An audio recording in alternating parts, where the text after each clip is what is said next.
Hello दोस्तों, मैं Sarla Yadav SY Hindi platform channel पर एक बार फिर से आप सभी का हार्दिक अभिनंदन करती हूं। और आप सभी को पता है कि हम अपने चैनल पर TGT PGT एस्टेट 2024 की तैयारी कर रहे हैं और उसी के संदर्भ में हमने सिलेबस के अनुसार आदिकाल, भक्तिकाल और रीतिकाल अपने चैनल पर संपूर्ण करवा दिया है। और उसी के अनुसार क्लास नंबर आज 26 रहने वाली है हमारी। और जैसे कि हमने एक MCQs की सीरीज चला रखी है, तो उसी के संदर्भ में आज हमारी क्लास रहने वाली है और उसी में हम टॉप 50 MCQs यानी कि 50 वस्तुनिष्ठ प्रश्नों को यहाँ पर हल करेंगे। तो आज से पहले यानी कि कल मैंने 50 प्रश्नों की एक सीरीज डाली थी, तो वो आपने देख ली होगी, उम्मीद करती हूँ। और अगर आज से कोई भी कैंडिडेट इस वीडियो से हमारे साथ नया जुड़ता है तो TGT PGT एस्टेट 2024 के नाम से मैंने अपने चैनल पर प्लेलिस्ट बना रखी है। उसमें जितनी भी वीडियोस मैंने एस्टेट के सिलेबस के अनुसार पढ़ाई हैं वो सभी वीडियोस आपको वहाँ पर मिल जाएंगी। और अगर वहाँ पर भी देखने में आपको दिक्कत होती है तो आप SY हिंदी प्लेटफॉर्म चैनल के नाम से मेरा टेलीग्राम चैनल है, तो आप टेलीग्राम चैनल को ज्वाइन कर ले। वहाँ टेलीग्राम ऐप डाउनलोड करें और उसके बाद टेलीग्राम ऐप डाउनलोड करके SY हिंदी प्लेटफॉर्म के नाम से आप सर्च करेंगे तो मेरा टेलीग्राम चैनल आ जाएगा, उसे आप ज्वाइन कर लें। पर डे की जो वीडियो होती हैं मैं वहाँ पर शेयर करती हूँ, तो देखने में आपको आसानी रहेगी और धीरे धीरे सारी बातें आपको समझ में आ जाएंगी कि हम कहाँ से क्या पढ़ाया अभी तक। तो 50 प्रश्न हमने पिछली वीडियो में कर लिए थे और आज हम 50 क्वेश्चन आज इस वीडियो में करेंगे। और ये प्रश्न मैं करवा रही हूँ पहले भक्ति काल, क्योंकि भक्ति काल हमने संपूर्ण कर लिया है। और अब आप कहेंगे कि मैम आपने आदिकाल के MCQs नहीं डाले, तो जो मैंने TGT PGT एस्टेट के नाम से प्लेलिस्ट बना रखी है उसमें मैंने आदिकाल के MCQs डाल रखे हैं। फिर भी अगर आप कहते हैं तो मैं दोबारा से फिर से करवा दूंगी, इसीलिए मैंने भक्ति काल उठाया। फिर उसके बाद हम रीतिकाल का करेंगे और रीतिकाल आज हमारा संपूर्ण हो गया है। उस कल से जो है आधुनिक काल हम शुरू करेंगे। ठीक है, तो शुरुआत करते हैं आज के इस वीडियो लेक्चर की और प्रश्न नंबर 51 की तरफ बढ़ते हैं। और प्रश्न नंबर 51 है, कबीर किस काव्य धारा का प्रतिनिधित्व करते हैं। अब थोड़ा सा आप ध्यान देकर सुन लें। वैसे तो मैंने वीडियोस में बहुत अच्छे से डिटेल से पढ़ाया था कि भक्ति काल के MCQs हम कर रहे हैं। तो भक्ति काल की जो समय सीमा है वो 1375 विक्रम संवत से 1700 विक्रम संवत मानी जाती है। तो विक्रम संवत में से अगर आपको सन निकालने हैं तो 57 जो है 57 आप माइनस कर दें तो ईस्वी निकल कर आ जाएगी। तो ये भक्ति काल की समय सीमा थी। उसके बाद भक्ति काल के अंतर्गत आप ये सोच रहे होंगे कि संत काव्य, सूफी काव्य कहाँ से आ गए। तो भक्ति काल को दो धाराओं में बांटा गया था, एक तो सैगुण धारा और दूसरी निर्गुण धारा। तो सैगुण धारा के अंतर्गत हमने राम काव्य और कृष्ण काव्य पढ़ा और निर्गुण धारा के अंतर्गत संत काव्य और सूफी काव्य आ जाते हैं। तो अब प्रश्न जो हमारा 51 है उसको आप ध्यान से सुनना कि कबीर किस काव्य धारा का प्रतिनिधित्व करते हैं। मैंने अभी बताया कि हमने संत काव्य और सूफी काव्य हमने निर्गुण काव्य धारा के अंतर्गत पढ़ा था। तो ये आ जाते हैं संत काव्य धारा के अंतर्गत। जो कबीर हैं ये संत काव्य धारा का प्रतिनिधित्व करते हैं। प्रश्न नंबर 51 का राइट आंसर ऑप्शन बी होगा। प्रश्न नंबर 52 की तरफ बढ़ते हैं और प्रश्न नंबर 52 है, कबीर आदि निर्गुण संत कवियों में ज्ञान मार्ग की जो बातें हैं वे हिंदू शास्त्रों की है, जिनका संचय उन्होंने रामानंद के उपदेशों से किया। ये कथन किसका है। अब किसी के द्वारा जो कहा गया कथन है, आप उसे बिल्कुल भी नहीं बदल सकते। एज इट इज आपको याद रखना है कि ये कथन किसका है। तो प्रश्न नंबर 52 का सही ऑप्शन होगा ए, आचार्य रामचंद्र शुक्ल जी का। तो आप अपने वीडियो को जब तक मैं आंसर नहीं बताती हूँ आप वीडियो को स्टॉप कीजिए और अपना आंसर चूज कीजिए और आंसर चूज करने के बाद टैली कीजिए कि आपका आंसर सही है या नहीं है। लास्ट में आप कैलकुलेट कीजिए कि कितने प्रतिशत प्रश्न आपके सही थे और कमेंट बॉक्स में जरूर बताएं। जैसे कि कल मैंने एक वीडियो डाली थी तो उसका एक ही कमेंट आया था मेरे पास। प्रश्न नंबर 53 की तरफ बढ़ते हैं, खंडन मंडन में विश्वास नहीं था तो खंडन मंडन में किसका विश्वास नहीं था? प्रश्न नंबर 53 के आंसर की तरफ आपको बढ़ना है। खंडन मंडन में विश्वास नहीं था तो कबीर, गुरु नानक, जायसी या इन सब का? तो इसका आंसर हो जाएगा प्रश्न नंबर 53 का सही आंसर होगा जायसी का, क्योंकि ये प्रेमाखान धारा के कवि थे। ठीक है। निर्गुण, प्रश्न नंबर 54 की तरफ बढ़ते हैं। निर्गुण ब्रह्मा को जब भावना का विषय बना लिया जाता है तब जन्म होता है। तो निर्गुण ब्रह्मा को जब भावना का विषय बना लिया जाता है तब किसका जन्म होता है? प्रश्न नंबर 54 का आंसर करना है आपको। तो जब उसका रहस्यवाद का जन्म होता है, मतलब निर्गुण ब्रह्मा, निर्गुण में मैंने बताया था सगुण और निर्गुण दो शब्द हैं हमारे पास। तो निर्गुण ब्रह्मा को मानने वाले जो भक्त थे उनको नहीं पता था कि हमारे ब्रह्मा का रूप कैसा है, स्वरूप कैसा है, पहनावा कैसा है, मतलब इनका जो बाहरी आवरण होता है वो उनके सामने नहीं होता, तो उसे निर्गुण कहते हैं। और सैगुण धारा वो होती है, सैगुण वो होता है जिसकी भी आप उपासना कर रहे हैं उसका रंग, रूप, आकार, वेशभूषा सभी के बारे में आपको पता रहता है। जैसे राम सैगुण, राम काव्य धारा सैगुण धारा के अंतर्गत आती है। तो राम का आपको सबको पता है कि सिर पे मुकुट होता है, हाथ में धनुष होता है, तो वो सैगुण धारा के अंतर्गत आ जाते हैं। तो निर्गुण ब्रह्मा को जब भावना का विषय बना लिया जाता है तब रहस्यवाद का जन्म होता है। एक शब्द आपके पास बार बार आएगा रहस्यवाद, और रहस्यवाद का जिक्र जो है छायावाद तक हम पढ़ते जाएंगे। तो रहस्यवाद क्या होता है? रहस्य, निर्गुण ब्रह्मा को जब भावना का विषय बना लेते हैं। देखो भावों में तो रहस्य ही है, भाव समझने बहुत ही मुश्किल होते हैं। ठीक है, बढ़ते हैं नेक्स्ट प्रश्न की तरफ। निर्गुण भक्ति में कौन सा तत्व नहीं है? प्रश्न नंबर 55 की तरफ बढ़ते हैं कि निर्गुण भक्ति में कौन सा तत्व नहीं है। प्रश्न नंबर 55 का आंसर करना है, और 55 का ऑप्शन ए नाम जप, सहज साधना, या फिर कर्म कांड, या फिर ईश्वर प्रेम। तो प्रश्न नंबर 55 का सही आंसर हो जाएगा निर्गुण भक्ति में नाम जप को भी महत्व दिया गया, सहज साधना पर भी बल दिया गया, क्योंकि कबीर का भी कहना था कि हम ईश्वर को सहज रूप से प्राप्त कर सकते हैं। ईश्वरीय प्रेम भी सहज इसके निर्गुण के अंतर्गत आता है। तो इसका कौन सा तत्व नहीं है पूछा है, तो सही ऑप्शन हो जाएगा कर्म कांड। बढ़ते हैं नेक्स्ट प्रश्न की तरफ। प्रश्न नंबर 56, हिंदी साहित्य का स्वर्ण युग इनमें से कौन से काल को कहा? मौर्य काल, रीतिकाल, भक्ति काल, या छायावाद? तो बताना है इसका। प्रश्न नंबर 56 का सही आंसर हो जाएगा भक्ति काल। भक्ति काल को हिंदी साहित्य का स्वर्ण युग कहा जाता है। प्रश्न नंबर 57 की तरफ बढ़ते हैं। कबीर का जीवन काल, तो इसमें कबीर का आपको जन्म बताना है और मृत्यु बतानी है, कब से कब तक इनका जीवन काल था। प्रश्न नंबर 57 का सही आंसर हो जाएगा 1398 से 1518 ईस्वी। बढ़ते हैं नेक्स्ट प्रश्न की तरफ। कबीर के काव्य में कौन सी प्रवृत्ति नहीं है? देखो प्रवृत्ति नहीं है, प्रवृत्ति मैंने बताई थी कि जिस काल की जो प्रवृत्ति है लगभग वही प्रवृत्तियां उस काल के कवियों की आपको देखने को मिलेंगी। तो कबीर के काव्य में कौन सी प्रवृत्ति नहीं है पूछा है, तो प्रपतिवाद। प्रश्न नंबर 58 का सही आंसर बताना है। प्रपतिवाद, निर्गुणोपासना, नाम जप, तो ये तीनों प्रवृत्तियां तो कबीर के काव्य में मिलती थी। तो ये जो आंसर ऑप्शन डी है ये इसका सही आंसर होगा। जाति के प्रति आस्था, इनमें से जातिवाद को अपनाना, वर्ण व्यवस्था को मानना, ये किसी में भी नहीं था ये प्रवृत्ति।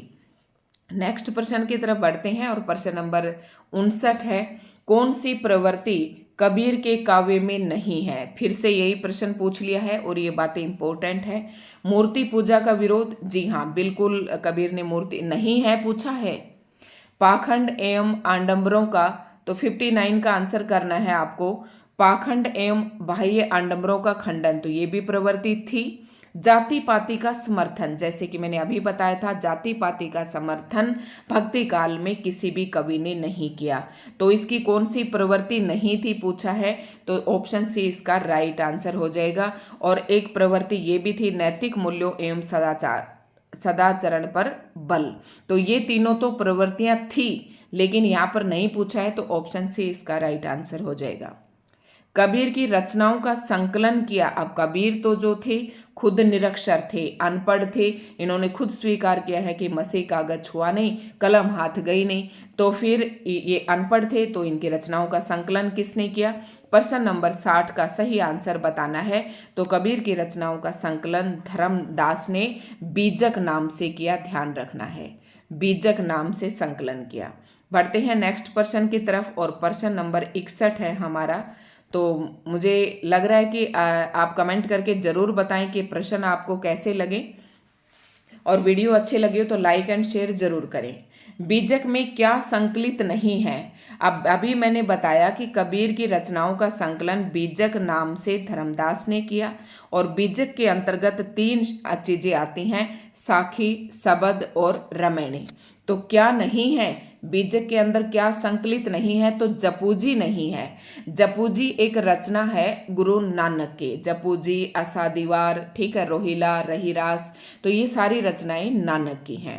तो साखी, शब्द और रमैनी, इन तीनों का संकलन बीजक नाम से धर्मदास ने किया। बढ़ते हैं नेक्स्ट प्रश्न की तरफ, प्रश्न नंबर 62, और इसमें जायसी का जीवन काल बताना है। तो जायसी जो है ये सूफी प्रेमा खान काव्यधारा के प्रतिनिधि कवि माने जाते हैं, जिस प्रकार से संत काव्यधारा के कबीर को माना जाता है, ठीक है, उसी प्रकार से जायसी सूफी प्रेमा खान काव्यधारा के प्रमुख कवि रहे हैं। तो प्रश्न नंबर 62 का सही आंसर बताना है, और जायसी का जो जीवन काल है वो है 1492 ईस्वी में जन्म और 1542 ईस्वी में इनकी मृत्यु मानी जाती है। नेक्स्ट प्रश्न है, जायसी द्वारा रचित काव्य ग्रंथ का नाम बताइए। तो यहाँ पर 3 रचनाएं दे रखे हैं, पद्मावत, आखिरी कलाम और अखरावट। तो इनमें से सभी, तो जायसी के ये सभी ग्रंथ है, ऑप्शन डी जो है इसका सही आंसर हो जाएगा, ठीक है। आखिरी कलाम, अखरावट, अखरावट जो इनकी रचना थी, इसमें इन्होंने एक एक अक्षर को लेकर सिद्धांत निरूपण किया, ठीक है।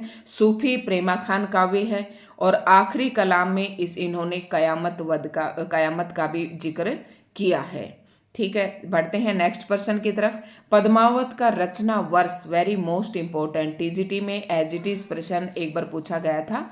तो पद्मावत का जो रचना वर्ष है वो 1540 ईस्वी है। नेक्स्ट प्रश्न है, इनमें से कौन सा ग्रंथ सूफी काव्य परंपरा का पहला ग्रंथ माना जाता है?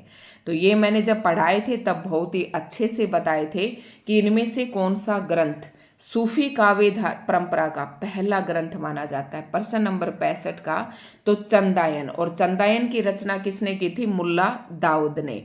पद्मावत किसकी रचना है? जायसी की। मृगावती किसकी है? मंथन की, ठीक है। बढ़ते हैं नेक्स्ट प्रश्न की तरफ। प्रश्न नंबर 66, इनमें से सूफी काव्य की प्रवृत्ति है। अब देखो सभी की प्रवृत्ति बता रही हूं मैं यहाँ पर, क्योंकि प्रवृत्तियां, मेरे पास कमेंट भी आया था कि मैम प्रवृत्तियां पर एक प्रश्न जरूर करवाना, तो यहाँ पर सभी प्रवृत्तियां आपको देखने को मिल रही हैं। प्रश्न नंबर 66 का आंसर करना है, सूफी काव्य की प्रवृत्ति है पूछा है, तो इसमें वस्तु वर्णन की प्रमुखता, तो ये प्रवृत्ति भी है। अलौकिक प्रेम की व्यंजना, देखो सूफी काव्य की क्या विशेषता है कि इसमें लौकिक प्रेम के माध्यम से अलौकिक प्रेम की व्यंजना की गई है, तो ये भी इसकी प्रवृत्ति है। मुसलमान कवि एवं मसनबी शैली में ये जो है सूफी प्रेमा खान लिखे गए, तो अधिकतर कवि उसके मुसलमान ही थे, तो तीनों ऑप्शन सही हैं। क्या आ जाएगा? उपयुक्त सभी। नेक्स्ट प्रश्न की तरफ बढ़ते हैं। पद्मावत के अंत में दिए हुए कड़वक में, पद्मावत में दोहों के बाद कड़वक देने की मतलब प्रचलन था, जिसे मनस्वी शैली कहते थे, और पद्मावत के अंत में दिए हुए कड़वक में कौन सा प्रतीकार्थ हृदय के रूप में प्रयुक्त हुआ है? तो हृदय बताना है यहाँ पर। प्रश्न नंबर 67 का आंसर देना है, तो यहाँ पर सही ऑप्शन हो जाएगा सिंगल दीप। सिंगल दीप जो है ये हृदय का है, ठीक है, और पद्मावती यहाँ पर बुद्धि का प्रतीक था, और रतन सेन, ये सिंगल दीप हृदय का और रतन सेन मन का प्रतीक है। ठीक है, नेक्स्ट प्रश्न की तरफ बढ़ते हैं। पद्मावत की भाषा, ये प्रश्न इंपॉर्टेंट है, एक बार पूछा गया था टीजीटी एस्टेट में। प्रश्न नंबर 68 की तरफ आपको बढ़ना है। और पद्मावत जो है अवधी भाषा में लिखा गया ग्रंथ था। नेक्स्ट प्रश्न है, सो दिल्ली अस निभूर देशों में दिल्ली किसका प्रतीक है? तो देश की राजधानी, परलोक, पीहर या इहलोक। प्रश्न नंबर 69 का सही आंसर का जवाब हो जाए, इसका सही आंसर हो जाएगा इहलोक। ठीक है, दिल्ली किसका प्रतीक है? इस लोक का। बढ़ते हैं नेक्स्ट प्रश्न की तरफ। इंपॉर्टेंट प्रश्न है, इन सूफी काव्यों को रचना काल के आरोही क्रम में व्यवस्थित करना है। तो आरोही अवरोही दो क्रम होते हैं, आरोही क्रम में आपको व्यवस्थित करना है कि सबसे पहले कौन सी रचना कब प्रकाशित हुई। और प्रश्न नंबर 70 का आंसर बताना है।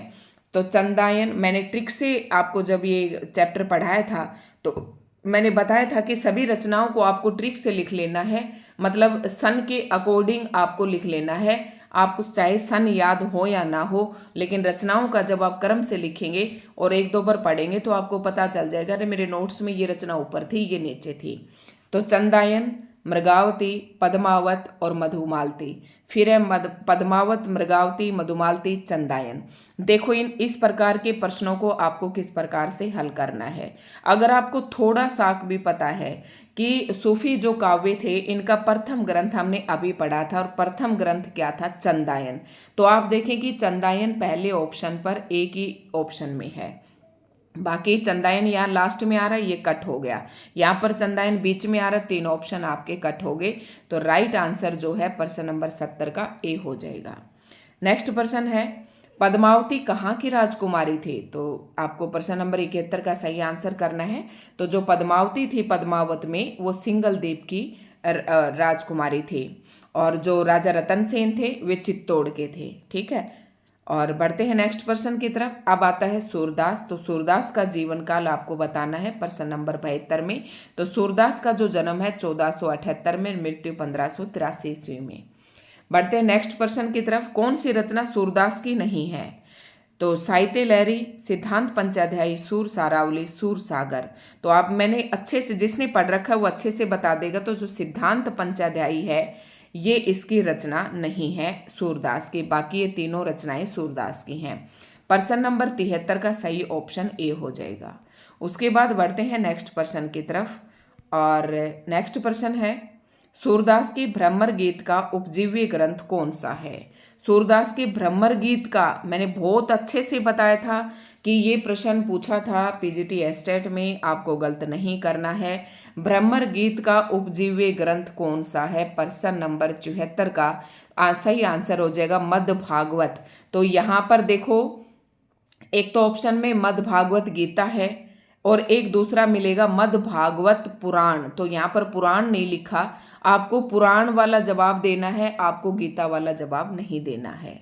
ठीक है, बढ़ते हैं नेक्स्ट प्रश्न की तरफ। पोषणम तदनुग्रहम पुष्टि की यह परिभाषा दी गई।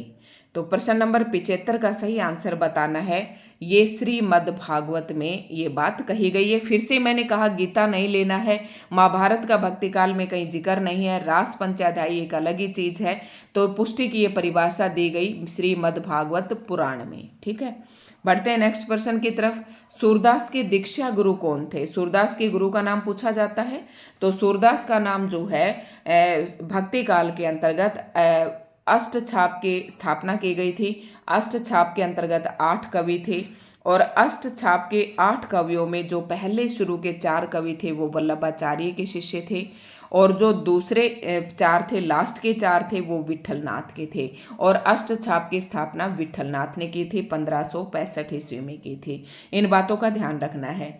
तो मैंने अभी बताया कि शुरू के जो 4 थे उन्हीं में सूरदास का नाम आता है। कुम्मनदास, सूरदास, परमानंद दास, कृष्णदास, ये चारों जो थे ये वल्लभाचार्य के शिष्य थे। तो सूरदास के दीक्षा गुरु कौन हुए? वल्लभाचार्य। प्रश्न नंबर 76 का सही आंसर ए हो जाएगा। कौन सी आसक्ति पुष्टि मार्ग की नहीं है? आसक्ति बतानी है, तो ये तो प्रश्न आपको पढ़ना है जल्दी से ऑप्शन के साथ। तो कांता शक्ति पुष्टि मार्ग में नहीं है। स्वरूपा शक्ति, लीला शक्ति, भावा शक्ति, ये सब बताए थे आपको। तो ये ऑप्शन जो सी है इसका राइट आंसर हो जाएगा। सूरदास की भक्ति किस प्रकार के, मोस्ट इंपोर्टेंट प्रश्न पूछा जाता है, सूरदास की भक्ति किस प्रकार की थी। तो सूरदास की भक्ति सख्य भाव की थी, साख्य भी मिल सकता है या सख्य भी मिल सकता है। और जो तुलसीदास जी थे उनकी भक्ति दास्य भाव की थी, और जो मीराबाई थी उनकी भक्ति माधुर्य भाव की थी। इतनी बातें आपको याद रखनी है। सूरदास की किस रचना में रीति निरूपण है, ये प्रश्न इंपॉर्टेंट है। प्रश्न नंबर 79 का आंसर करना है। तो सूरदास की किस रचना में रीति निरूपण है, तो ये साहित्य लहरी में है। 79 का बी ऑप्शन सही हो जाएगा। दृष्टकूट पदों में रीति निरूपण किया गया है। प्रश्न नंबर 80 है, सूरदास के काव्य में किस रस की प्रधानता है। तो सभी को पता है, अब यहाँ पर आपको कंफ्यूज नहीं होना है कि सूरदास के काव्य में आप कंफ्यूज होगे तो या तो श्रृंगार रस में या फिर वात्सल्य रस में। प्रश्न नंबर 80 का सही जवाब होगा श्रृंगार रस। रस पूछा है, वात्सल्य रस नहीं, श्रृंगार रस की प्रधानता है। प्रश्न नंबर 81 है, अष्टछाप के कवियों में शामिल नहीं है। अगर आपको याद है तो अच्छे से बता दोगे। नंददास, चतुर्भुज दास, छीतदास। छीत स्वामी ये तो थे लेकिन अगरदास नहीं थे, ठीक है। नंददास, गोविंद, छीत, चतुर्भुज दास, परमानंद, सूरदास, कृष्णदास, ठीक है, ये सभी अष्टछाप के कवि थे। बोजत श्याम कौन तू गोरी पंक्ति किस कवि की है, ये आपको बताना है। प्रश्न नंबर 82 का सही आंसर बताना है। तो ये पंक्ति सूरदास की है। बोजत श्याम कौन तू गोरी, एक ये गोरी तुम कौन हो, किसकी बेटी हो, कृष्ण जी पूछते हैं राधा से। प्रश्न नंबर 83 है। प्रश्न नंबर 83 की तरफ बढ़ते हैं। सूरदास के भ्रमर गीत में जितनी सहृदयता एवं भावुकता है उतनी ही चतुरता एवं वाग विदग्धता भी है। ये कथन वाक मतलब बोलने की जो दग्धता है, तर्कपूर्ण जो जवाब है वो, ये कथन किस आलोचक का है। सूरदास के भ्रमर गीत में जितनी सहृदयता एवं भावुकता है मतलब जितनी आसान है उतनी वो कुटिल भी है, उतनी ही चतुरता भी है उसके अंतर्गत। तो ये कथन किस आलोचक का है। प्रश्न नंबर 83 बताना है। तो सही ऑप्शन हो जाएगा आचार्य रामचंद्र शुक्ल जी का। तुलसी का जीवन काल बताना है। तो तुलसी का जीवन काल आपको बताना है। प्रश्न नंबर 84 का सही ऑप्शन आंसर सी हो जाएगा। 1532 में जन्म, 1623 में इनकी मृत्यु हुई। और इनमें से तुलसी की रचना नहीं है। राम रक्षा स्त्रोत, जानकी मंगल, हनुमान बाहुक, बरवे रामायण। तो आप समझ गए होंगे, अगर आपने रचनाएं याद कर रखी हैं तो राम रक्षा स्त्रोत इनकी रचना नहीं है। नेक्स्ट प्रश्न की तरफ बढ़ते हैं। केशव कही न जाय का कहिए, केशव कही न जाय का कहिए पंक्ति के रचयिता हैं। मोस्ट इंपोर्टेंट है प्रश्न नंबर 86। तो ये केशव कही न जाय का कहिए, तो ये तुलसीदास जी की पंक्ति है। तुलसी की भक्ति अभी मैंने बताया था, तुलसी की भक्ति दास्य भाव की है और तीनों की मैंने बता दी थी। उसके बाद बढ़ते हैं नेक्स्ट प्रश्न की तरफ। और नेक्स्ट प्रश्न है हमारा, इनमें से कौन सा तत्व तुलसी की भक्ति में नहीं है। कौन सा तत्व नहीं है पूछा है, ध्यान से जवाब देना है नई वाले प्रश्नों का। अनुकूल का संकल्प, प्रतिकूल का त्याग, दैन्य भाव, प्रपति भाव, मोक्ष की कामना। प्रश्न नंबर 88। तो यहाँ पर मोक्ष की कामना नहीं की गई है, ये तुलसी की भक्ति में ये तत्व नहीं था। प्रश्न नंबर नेक्स्ट है 89 यानी कि 89। और लोकनायक वही है, मैंने बताया था लोकनायक शब्द आते ही आपको याद रखना है, एक ही शब्द याद रखना है। लोकनायक जहाँ भी आए वो कथन हजारी प्रसाद द्विवेदी जी का होगा। लोक मंगल जहाँ भी कहे तो लोकमंगल शब्द वो रामचंद्र शुक्ल जी का होगा। ये मैंने थोड़ा सा हिंट दिया। समन्वय जहाँ पर भी शब्द कहे तो ये हजारी प्रसाद द्विवेदी जी का होगा। 99%, ठीक, 1% की मैं कुछ नहीं कह सकती, ठीक है। अगर आपको नहीं आ रहा है तो तुक्का लगाने के लिए कहा है मैंने। नेक्स्ट है, रामचरितमानस की रचना कितने समय में हुई। तो 2 वर्ष 7 माह में। ऑप्शन बी जो है इसका सही आंसर हो जाएगा। 2 वर्ष 7 माह 11 दिन कुछ ऐसे हैं इसमें। रामचरितमानस की रचना का प्रारंभ हुआ, कब प्रारंभ हुआ, रचना कब, इसने रामचरितमानस की रचना कब हुई। तो प्रश्न नंबर 91 का सही आंसर देना है 1574 ईस्वी दे रखी है, 1574। कौन सा कांड रामचरितमानस में नहीं है। अब मैंने बताया था कि रामचरितमानस जो है ये तुलसीदास जी ने लिखा, अवधी भाषा में लिखा और इसके अंतर्गत 7 कांड हैं। 7 कांड मैंने ट्रिक से याद करवाए थे। और कौन कौन सा कांड नहीं है? सुंदर कांड, अरण्य कांड, युद्ध कांड, उत्तर कांड। तो सही आंसर हो जाएगा युद्ध कांड, प्रश्न नंबर 92 का बी। ये कांड नहीं है। अयोध्या कांड, किष्किंधा कांड और अरण्य कांड, सुंदर कांड, लंका कांड और उत्तर कांड। ठीक है।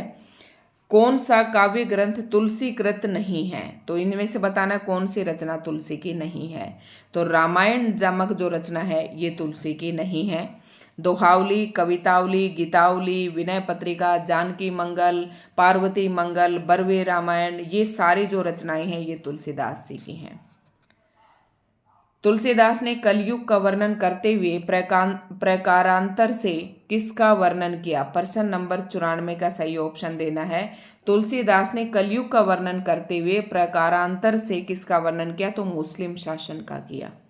ऑप्शन बी जो है इसका सही आंसर हो जाएगा। नेक्स्ट प्रश्न है, द्विज श्रुति बेचक भूप प्रजासन को नहीं मान निगम अनुशासन। कह रहा कोई भी अनुशासन नहीं है। द्विज जो है ब्राह्मण है, श्रुति वेद बेचते हैं, भूप प्रजासन, भूप मतलब राजा, को नहीं मान निगम अनुशासन, कोई किसी प्रकार का अनुशासन नहीं है। पंक्ति के रचयिता कौन है? प्रश्न नंबर 95 का सही आंसर देना है। तो ये तुलसीदास जी का है। इन्हें काल के आरोही क्रम में व्यवस्थित करना है और ये 4 प्रतिनिधि कवि हैं चारों धाराओं के, और इनका नाम आपको बताना है, क्रम से व्यवस्थित करना है। तो प्रश्न नंबर 96 का सही आंसर बताना है। तो सबसे पहले कबीर आएगा, फिर जायसी आएगा, फिर सूरदास और फिर तुलसीदास। अभी हम इन सबके हमने जन्म भी किए थे। 1398 में कबीर का है, 1532 में जन्म तुलसीदास जी का है, 1498 थे, 78 था ये जायसी का। ठीक है। अभी मैंने सभी के बताए थे तो सभी के सन तो मुझे भी ध्यान नहीं रहते हैं, लेकिन इसका जो प्रश्न नंबर 96 है इसका सही ऑप्शन हो जाएगा बी आंसर हो जाएगा। सूचियों का सही मिलान करना है। प्रश्न नंबर 97 की तरफ बढ़ते हैं। जल्दी जल्दी बताइए आप। तो मैंने बताया था यहाँ पर प्रश्न नंबर 97 का सही आंसर बताना है। तो इसका कौन सा ऑप्शन सही हो जाएगा? मैं कूट भी आपको दिखाती हूँ, थोड़ा छोटा करके दिखाती हूँ, फिर आपको दिख जाएगा। यहाँ मिलान करना है।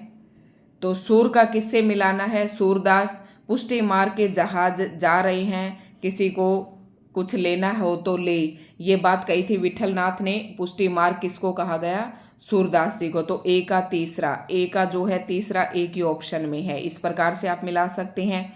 उसके बाद अखरावट किसकी रचना है? ये मैंने आपको बताई थी। तो बी का जो ऑप्शन है कबीर, कबीर की बताओ इसमें से। रामानंद, कबीर के गुरु का नाम क्या था? यहाँ पर ऑप्शन बी का जो है ए रामानंद थे। और जायसी की रचना जो है अखरावट थी, और तुलसी जो थे विशिष्ट द्वैतवाद को मानने वाले थे। ठीक है। तो डी का कौन सा हो जाएगा? दूसरा। तो इस हिसाब से ऑप्शन सी आपका सही आंसर होगा। बढ़ते हैं नेक्स्ट प्रश्न की तरफ। और 100+ प्रश्न यहाँ पर हैं, जो भी है मैं सारे आज इस वीडियो में करवा दूंगी। और उसके बाद है सूचियों का सही मिलान कीजिए। ये भी आपको सही मिलान करना है। बताया था राधा वल्लभ संप्रदाय, ये पूछा जाता है हरिवंश राय। तो गौड़ीय संप्रदाय किसका था? ये चैतन्य महाप्रभु का था। सखी संप्रदाय किसका था? स्वामी हरिदास का। उसके बाद जो निम्बार्क ये था ये वल्लभाचार्य का।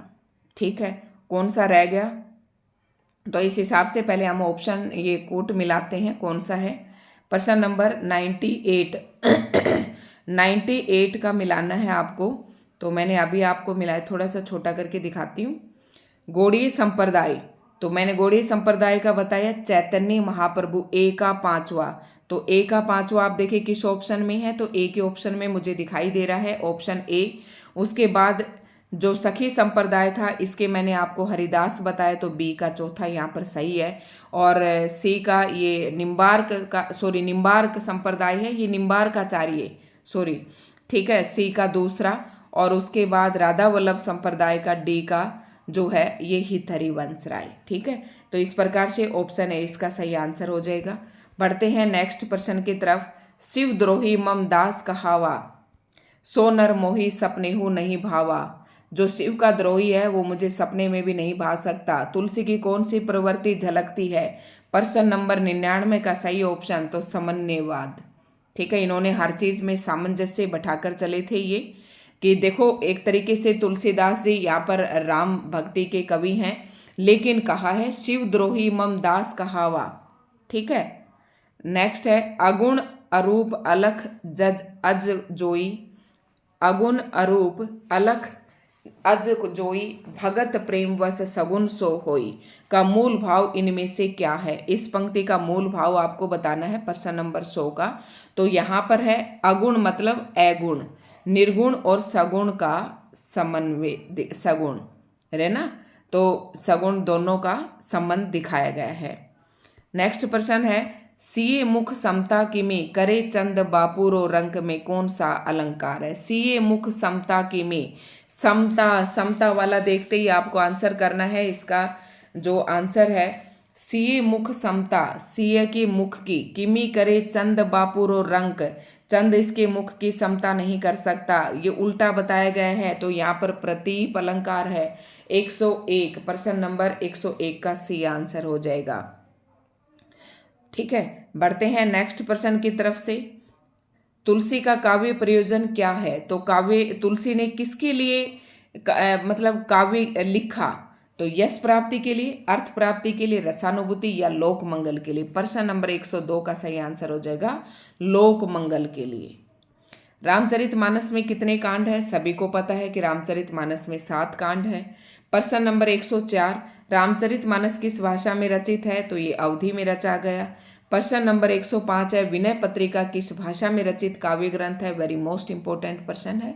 प्रश्न नंबर 105 विनय पत्रिका ब्रज भाषा में लिखी गई। तुलसी के राम में कौन सा गुण नहीं है? तो तुलसी के जो राम है वो मुरली नहीं बजाते हैं। ठीक है, शक्ति है, सौंदर्य है, शील है, ये तीनों गुण राम में हैं। कौन सा तत्व नवदा भक्ति का नहीं है? 9 भक्ति के रूप बताए गए थे। प्रश्न नंबर 107 का सही ऑप्शन कौन सा हो जाएगा? आत्मनिवेदन, नाम स्मरण, श्रवण, ये तीनों तो हैं, लेकिन गुरु सेवा जो है नवदा भक्ति के अंतर्गत नहीं आती है। अगला आता है ढोला मारूरा दुहा किसकी कृति है? प्रश्न नंबर 108 का सही आंसर देना है, तो ये कुशल लाभ की है।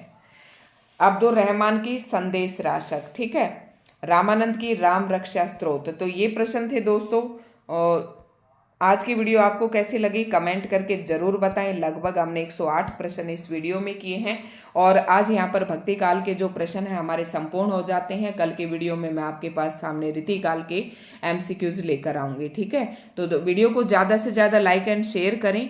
जो आपके दोस्त हैं सभी के साथ वीडियो को, जो एस्टेट की तैयारी कर रहे हैं या HPSC असिस्टेंट प्रोफेसर की तैयारी कर रहे हैं या UGC नेट, सभी के लिए आज की जो ये वीडियो है महत्वपूर्ण रहने वाली है। धन्यवाद।